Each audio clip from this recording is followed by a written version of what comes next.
The following is a Comfortably Zoned Radio Network production.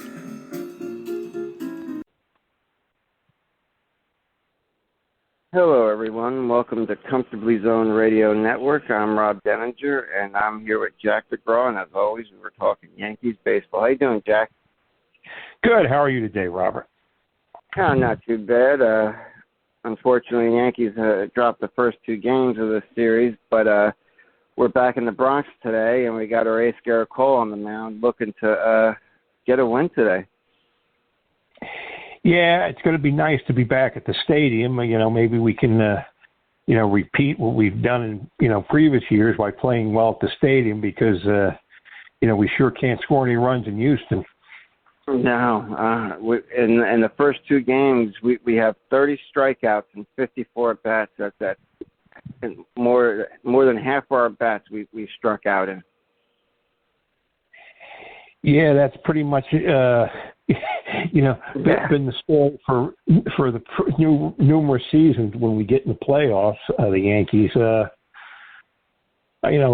Astros have a terrific pitching staff. I mean, their staff is just outstanding. Yeah, and I saw a stat, they've given up the least amount of home runs this year in Houston, both their starting rotation and their bullpen. So they don't give up home runs, which is something the Yankees rely on to win. And I mean, one of the big differences, with the Astro bullpen is the Yankee bullpen guys mostly pitch to contact, and the Astros are just lights out. It's 3 up, 3 down. Yeah, and we were talking off air about, where's Domingo Germán?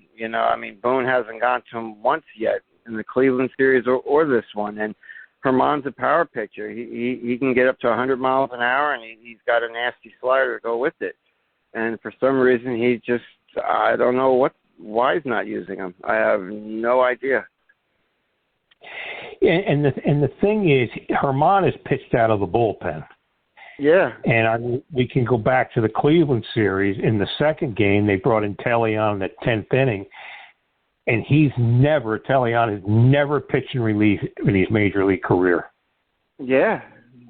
And I just don't get it. And even with Clark Schmidt, I would have, when they had him come in and pitched that next inning where he gave up the 2 home runs, I thought for sure that would have been a perfect opportunity to bring Germán in. Schmidt got out of the jam with the double play, and I don't know if he had to face another batter or not, but I would have used Germán in that next inning. Yeah, maybe Germán is not throwing well in the bullpen, or his arm is bothering him, but it's a big mystery. Why aren't they using him? Yeah, I don't think any reporters have really asked Boone on it or pressed him about it, because I haven't heard anything come out of Boone's mouth in regards to Germán. Yeah, it seems odd because, in the first game, the Astros hit, 3 homers? Yeah. And it was all off the bullpen guys. Mm-hmm. Frankie Montas. Schmidt gave up 2. We were also discussing off air, Montas, even though he's pitched well against Houston with Oakland, he hasn't pitched in a while. And, so I don't get it. Why not use a guy like Germán who has pitched versus a guy like Montas who's coming off an injury? Yeah, during the regular season, we always talk about the analytics, and the fans are always, complaining about Boone and the pitch selections they make. And I overlook a lot of, because, they win a lot of games. So, they've won the division. But when you get in the playoffs, a lot of those, those criticisms, they seem to be valid in a lot of ways, because, some of these decisions, it just makes you scratch your head. It really does. His use of the bullpen so far in this postseason, especially this first 2 games of the series, is a bit head-scratching. Yeah, even on the offensive side, they're still reaching for straws. They got Matt Carpenter, who's been who has been a great story the whole year, but he's been up 7 times, 7 strikeouts. He looks completely lost at the plate. Yeah. You know, they put Peraza in the shortstop, and he made some terrific plays the other day. You know, but this kid's had less than 50 at-bats in the major leagues and hasn't played in weeks. Yeah, and he's going up against guys like Verlander and the guy they threw out there yesterday or the other day. I mean, those are 2 aces, you know, and that's a lot to ask from a young kid and being in the championship series or going up against some great pitching like that. Yeah, I mean, like putting him in there against Valdez, and he's going to be, him and Verlander might be 1-2 in the Cy Young, race. Yeah. And go ahead, Robert. Sorry. Oh no, I was going to say, yeah, Verlander is probably going to win his 3rd Cy Young this year. And it's just like, you know, when you're against a team like the Astros, it just shows, you know, it really exposes the Yankees' flaws. I mean, the Yankees have an outstanding team. Yeah. But when you're facing like an elite team that's been great for 6 years, it really shows, you know, what your shortcomings are. Yeah, and going back to what you said about Carpenter, he hasn't faced any live pitching in over a couple months. And you throw him in there against Verlander, and it showed. You could see he hasn't faced live pitching. He looked lost at the plate. And then there's a guy like Josh Donaldson, and 22 at bats so far this postseason. He has 11 strikeouts. He struck out in half of his at bats. And then you go to our catchers. Higgy was on a nice little hot tear before the season ended.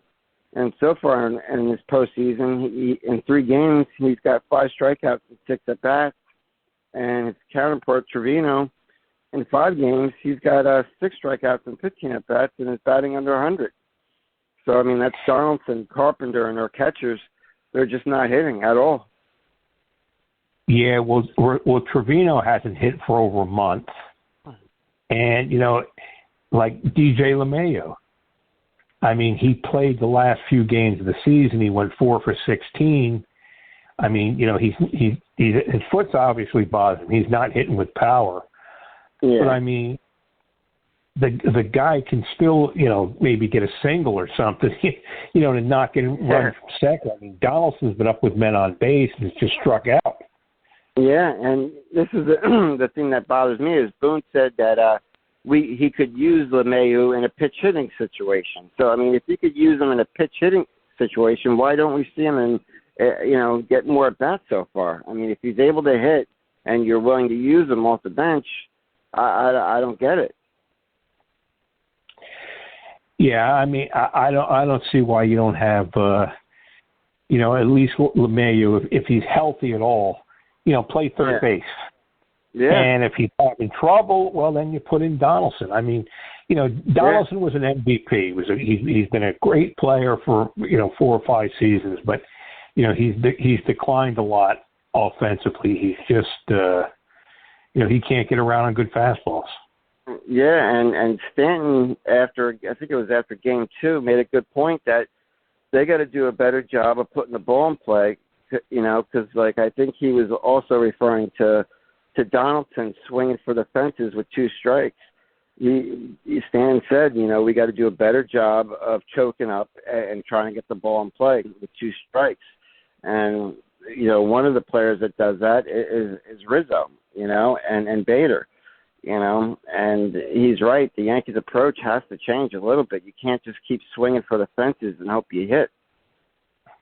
No, I mean, Game 2, they had second and third after the error, ground ball, fly ball. They got 2 runs.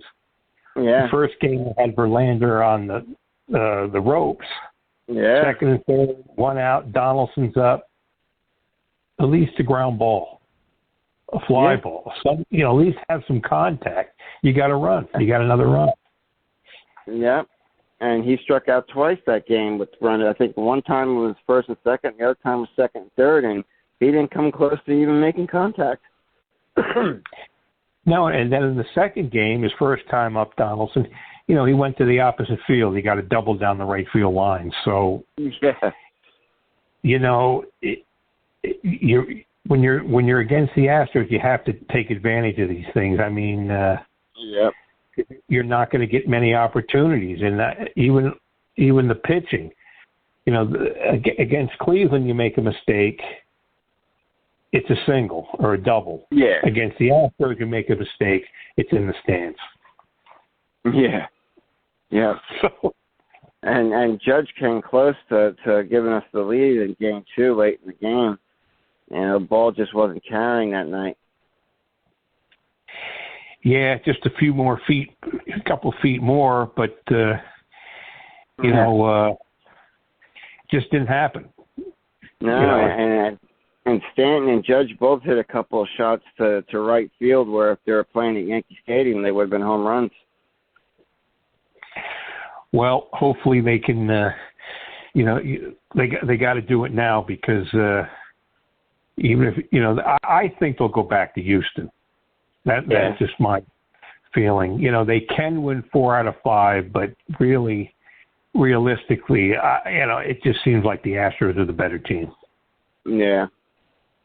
Well, we got Colt today going at home, and then we'll have Severino, in Game 4. So, I mean, realistically, we can win these next 2 games. You know, it's just we got to do a better job at the plate, and I think we'll score some more runs being at home. I mean, at least that's what history has told us. Every time these 2 teams play, we don't hit in Houston, but we come back and we hit in New York, and Houston hits at home, but they can't hit in New York. So hopefully history repeats itself. Are they pitching Cortez Sunday, or is it Severino again? I thought I saw an article where it said Severino. Because he'll be pitching on 2 days rest. Yeah, that's right. I don't know. It might be Talion. I don't really know. It just seems like they're reaching for straws. I mean, yeah. You know, there's no off days between the series against Cleveland and Houston, and that didn't help with the Yankees rotation. And if they didn't have that one, they should have played Tuesday and Wednesday against Cleveland, and then you can't do nothing about the rainouts, but when you win your division, you should be able to set your rotation. That's what you want to do. When that off day, it just messed everything up. Yeah. Just pulling up their pitching matchup, seeing if they have a Game 4 starter.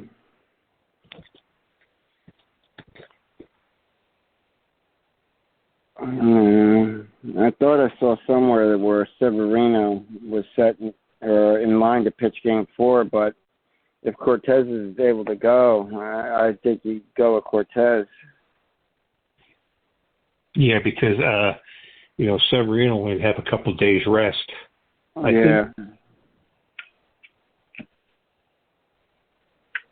don't know. Might be another bullpen game. Yeah. I don't know where. Like we keep mentioning. What's happened to Roman? I know. Yeah. I mean, I haven't heard anything about him being hurt or anything like that. I mean, it boggles my mind because he's been a good pitcher. I mean, he had a really good season. I mean, it seems every year he's flirting with a no-hitter. He had a perfect game through 6 innings this year at one point. At one point during the second half. I mean, he throws 98 to 100 miles an hour. He's got a great slider. You'd think you would use him in at least some high leverage situations instead of someone like Clark Schmidt. Well, I don't. When they go through analytics, like the Yankees are run by analytics, and they're not going to change. But like we keep saying, it's just when you get into a big series against a great team, the negatives show up. Yeah. And I still, analytics is great during the regular season, but in the postseason in a series, I mean, you just throw those stats away. I mean, the more, they help you a little bit, but, it's a whole different beast playing in the postseason. Well, if we go back to Game 3 against Cleveland, I mean, Sevy had something to say. Holmes should have been in the game, and even Holmes said, I was ready to go. And Boone come out with something. Well, we were saving him or something like that. You don't save a guy in the playoffs. No. I don't get that. I guess Boone didn't like his body language and the way he was talking to him. But I mean, this is a postseason. I mean, you push guys until they can't go anymore. Because I heard, the ex-Yankee reliever of Seattle, excellent pitcher Jeff Nelson said, you're ready to. He does a great job. You're ready to go. Yeah. You don't worry about tomorrow, because if you don't pitch well, there is no tomorrow. So you're ready to go all the time. You got to win today. Yeah. And it just seems like the guys in the bullpen, they don't have no role. It's like, who's ready to pitch right now? Yeah. So you don't know what guys are coming in. And the way Boone was, has explained it is they're going with matchups, since they have no one in defined roles, but they're going with matchups. And that's one of the ways he explained why he used Clark Schmidt, was he liked the way Schmidt's pitches, his arsenal pitches, matched up against certain hitters. So I just don't like that style of, baseball. They're relying on what analytics is telling them, that this arsenal pitches match up well against these hitters. I don't get it. Well, I mean, usually they would bring in like Peralta in the 8th inning, and then Holmes in the 9th, and even the last game against Cleveland, it was vice versa. They brought in Holmes in the 8th and Peralta in the 9th. So it just seems like, they're like I say, they're grasping at straws. And I mean, you get in the playoffs, it's a different ball game. Yeah. And I was hoping the Yankees would have their lineup out, but they haven't posted it yet. It'd be interesting to see. Hopefully they keep Bader in the leadoff spot and, have Torres batting 5th instead of Donaldson. I'd even move Donaldson down to 7th instead of 6th. Yeah, I mean, the way it's been going after the the first 5 in the lineup, there's so many dead spots at the bottom of the lineup. And I mean, hopefully when they get in the Yankee Stadium and maybe some of those fly balls, providing they hit the ball, maybe by Higgy and Donaldson and maybe Trevino, they'll find the seats. Yeah. And that's the thing. It seems like if we don't hit, 3-4 home runs, we don't win games. Yeah, well, it's pretty much, that's been the Yankees' history. And if you go back over the last 20 years, they're a team that does great in the regular season. Yeah. But when they get in the playoffs, it's a whole different game. I mean, you teams that usually win, they hit homers in the playoffs, but every once in a while you have to get a clutch hit. Yeah. And the Yankees, philosophy is power hitting, power pitching. And that's great during the course of a long season. But, that saying, you live by the home run, you die by the home run, Yeah. And it just, and the thing, Robert, that philosophy is not going to change. No, it doesn't. It doesn't appear to be. And, I don't think, regardless of what happens, Boone's going to be the manager next year. Yeah. And Paxton's going to be the GM. Because, they play great in the regular season. They draw 3 million fans. They make billions of money for the owners, Steinbrenners, and the philosophy is not going to change. No, and up here on sports radio, we already got fans calling into the Michael Kay show wanting Boone to be fired. And like Michael Kay said, for what? He's only doing what he's been told to do. And they gave him a new 3-year deal. And if they were to fire Boone, they would just replace him with someone who's going to do the exact same thing that Boone's doing, listening to the front office. Yeah, I mean, you'd like to see if, bringing a guy maybe like David Cohn or Jeff Nelson or Mattingly, even if they're not official, as just come in as advisors or something, have something to do with the team. I mean, of course, Mattingly, if he can get a manager job, he'll go somewhere else. But if he don't get something, just bring him in, help out with the hitters, and have Cohn or Nelson help out with the pitchers. Yeah. Don Mattingly had a great interview with what was his name? He used to be with ESPN, but he broke down like analytics and this new, hitters swinging at an angle. But like he was saying, if you just hit the ball hard and try to put it in play, the home runs are going to come. But I think having someone like Mattingly help these young guys with their hitting would be beneficial. So if he doesn't have a manager's job, I would, like you said, advisory role, bring him in for spring training to hang around and talk to these guys about hitting would be great.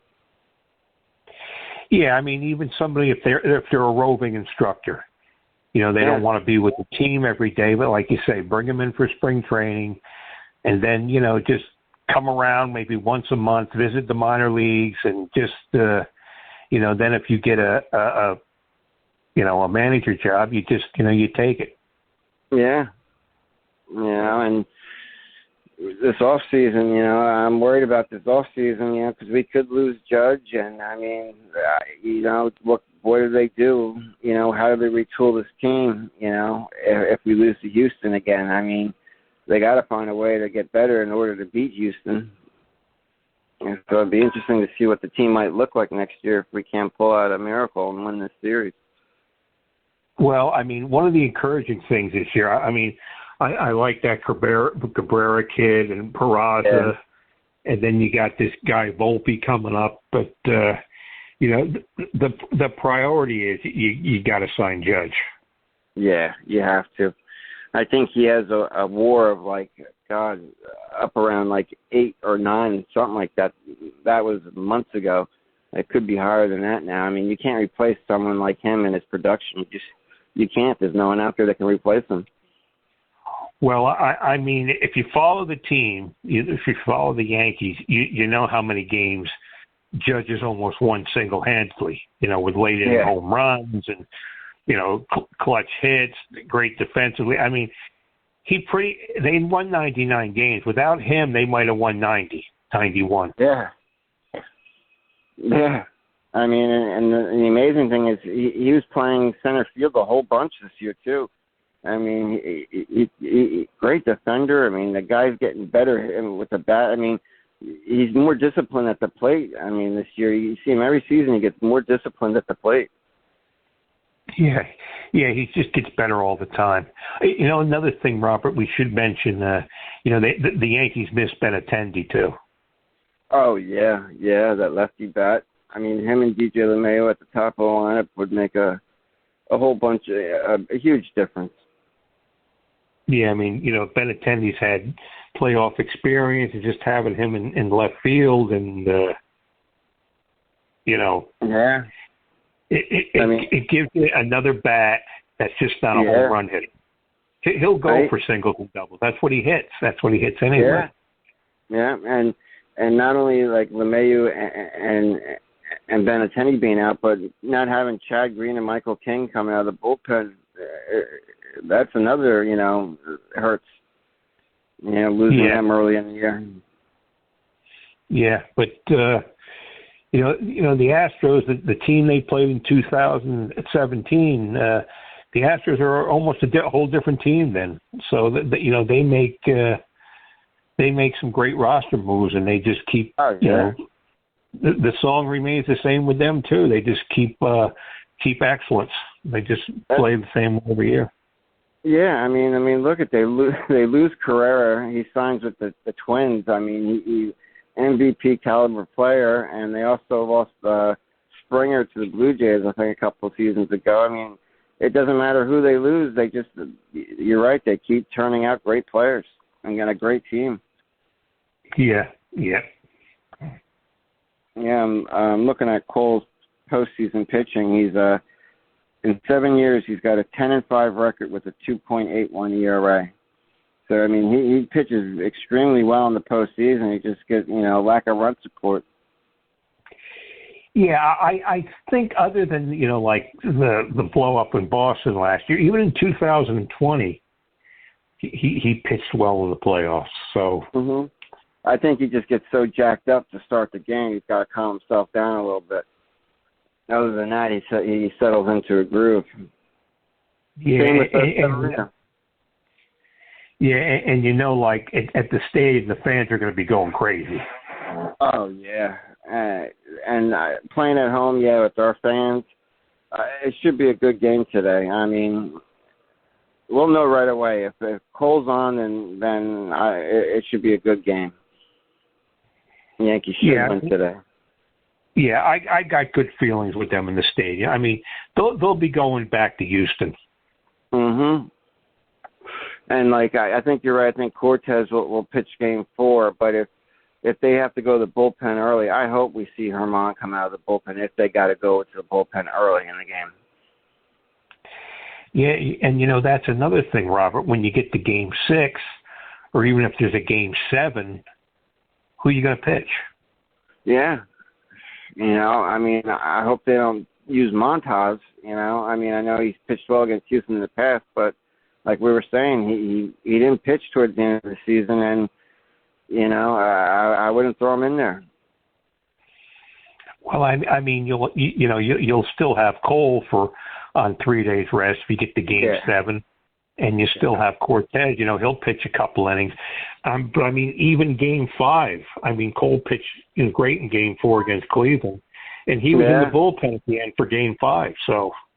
Oh yeah, he went into Boone's office and says, "If you need me for an inning, I can go all out." I mean, and like Michael Kay said, that should tell you all you need to know about him. He pitched the day before, and he was willing to, pitch an inning and go all out if they needed him.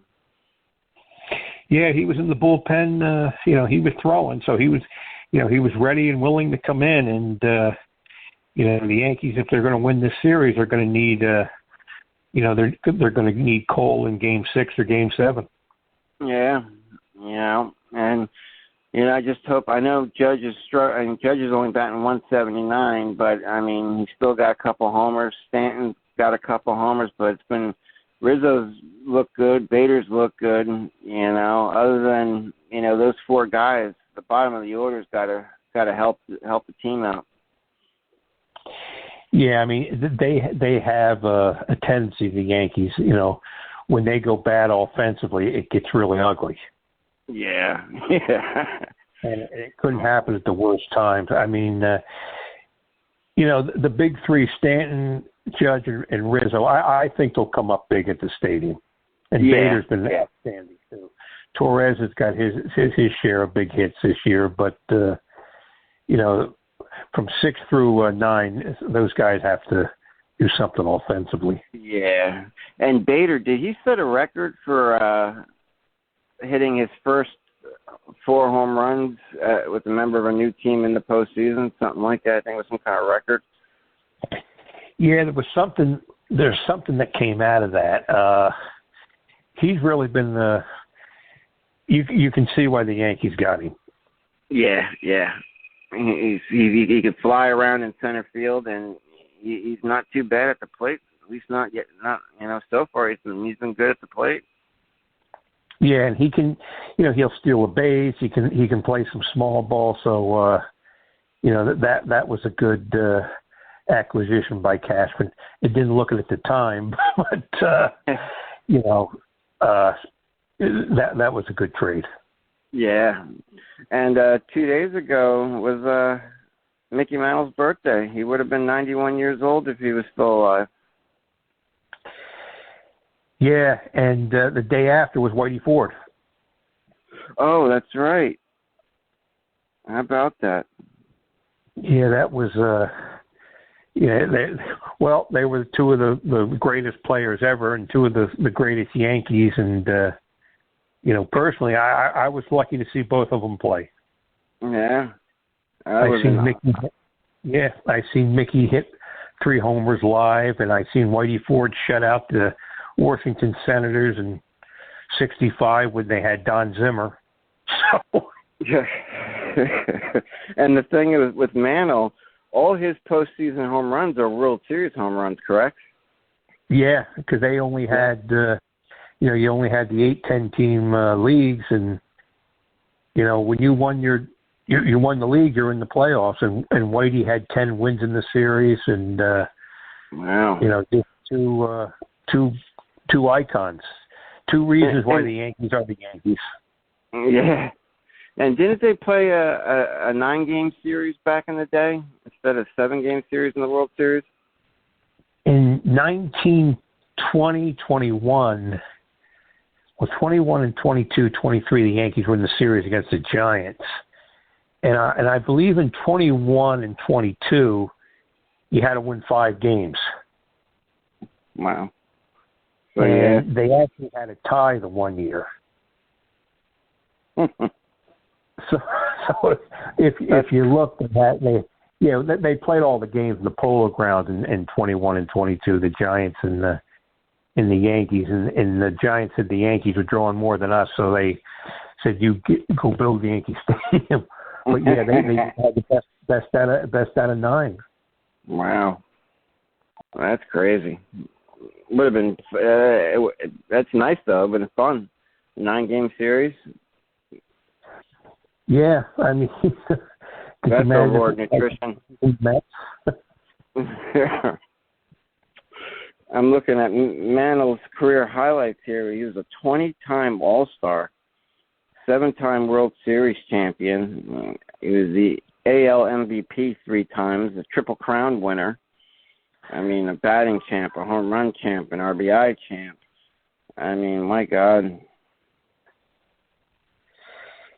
Yeah.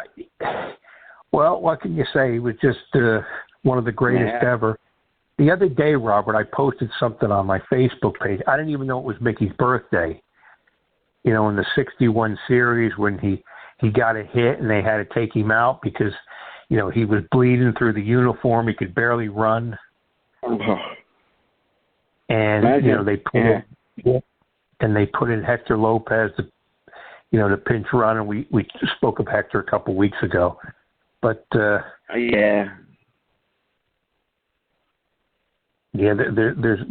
not many left from that great Yankee era. No, and Hector Lopez was one of the last living players of that dynasty, right? Yeah, there's still a couple like Tony Kubek's still around, Bobby Richardson, Al Downing, Billy Gardner, Bobby Shantz is 97. Yeah. So he was with the Yankees, 57 and 58, 60. But there's not too many around. Well, Pepitone's still out from the 63-64 team. There's still a few. The 61 team, I only think there's 5 or 6 left. I'm looking over at Mantle's injuries, and it says here going back, beginning in high school, he suffered both acute and chronic injuries to bones and cartilage in his legs. And he started applying thick wraps to both his knees, since high school.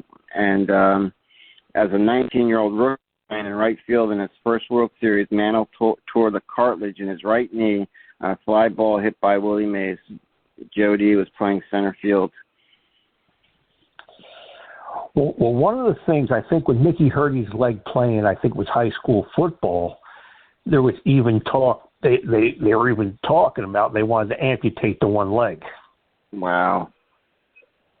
Imagine if his legs were actually healthy during his entire career.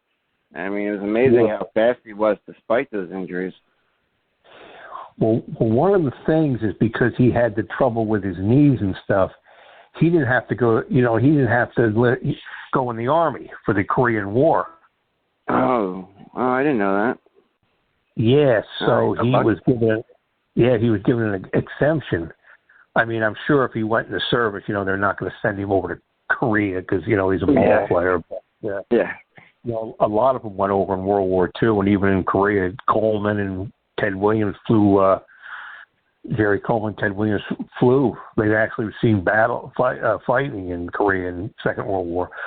But so that saved Mickey too. I mean, yeah, he would have had a better career and hit more homers and stuff, but he probably would have been in the service for a couple of seasons. Yeah. What That's like Ted Williams spent 5 years in service, and he's still here, I think, like 595 home runs, something like that? Yeah, he was actually a fighter pilot. He's seen service. Yeah. Amazing. And I believe there was an incident. He was in a plane, and the plane caught on fire. And he didn't, eject from the plane because he was afraid he'd hurt his knees. Oh. And he wouldn't be able to play baseball again. So he made a landing, a fiery landing. And I remember Jerry Coleman, who was with the Yankees and the Padres, a great announcer and a great player with the Yankees. Seen a lot of action in the series, and he's seen a lot of action. He's seen when Ted Williams' flight airplane got on fire. So, those guys were the real deal. They were the real heroes. Right? Wow. Wow.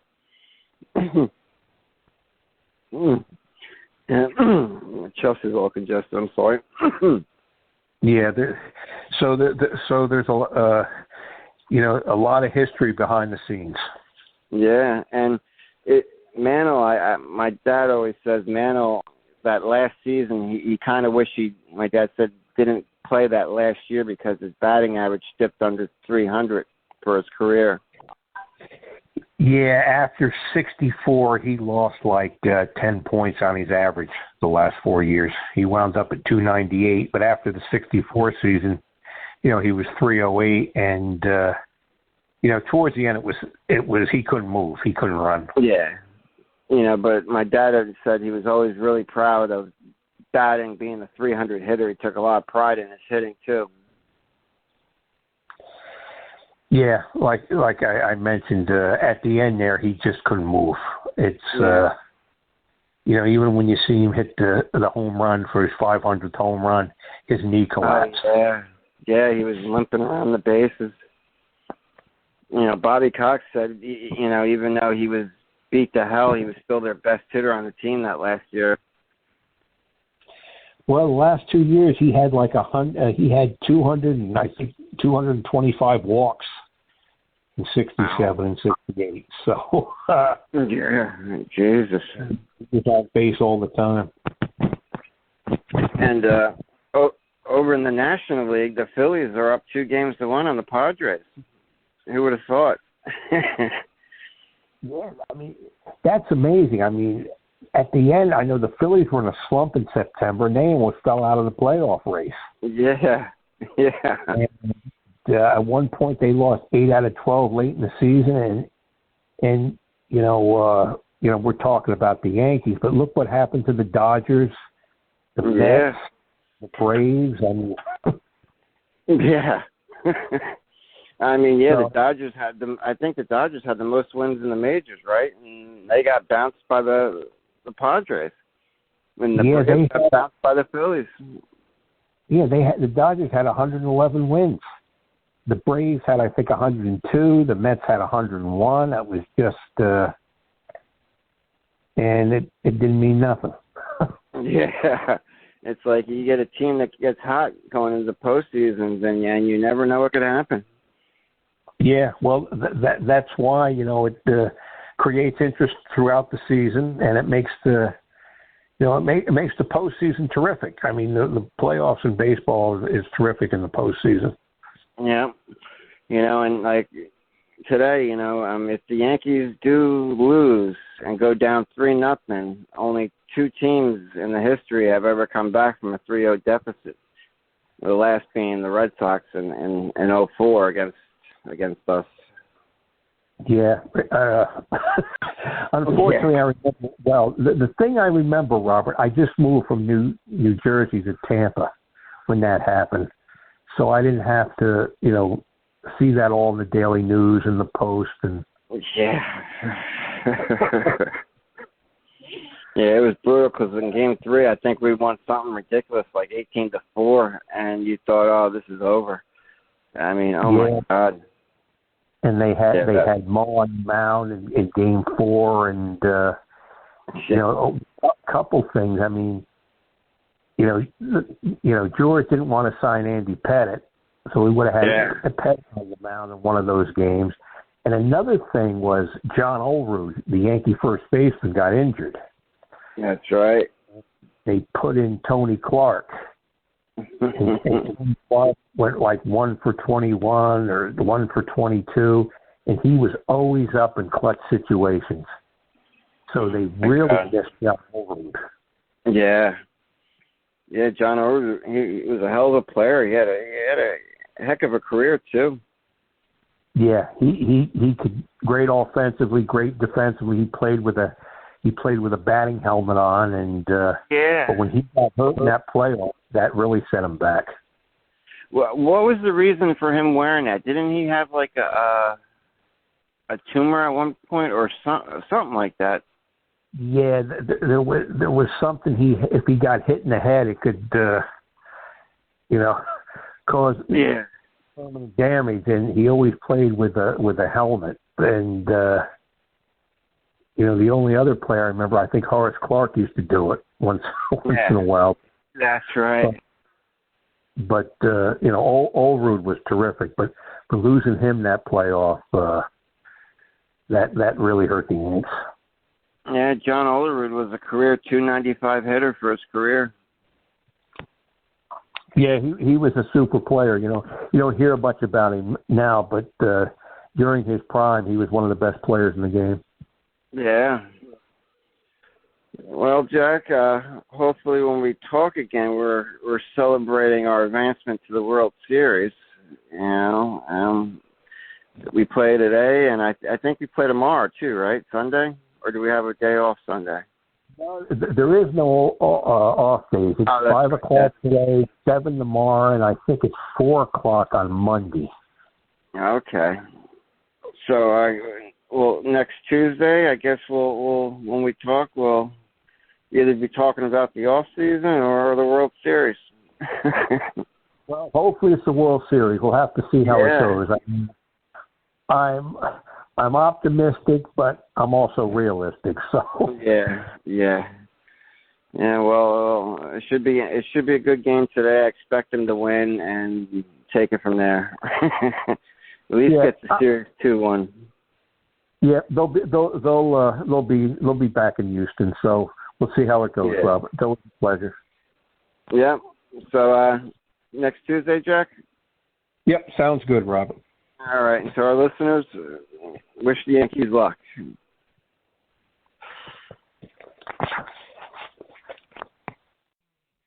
The proceeding has been a Comfortably Zoned network production.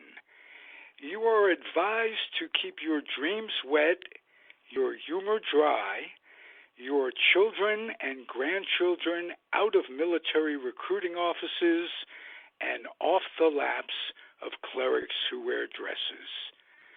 Thank you for listening, everyone. Happy trails.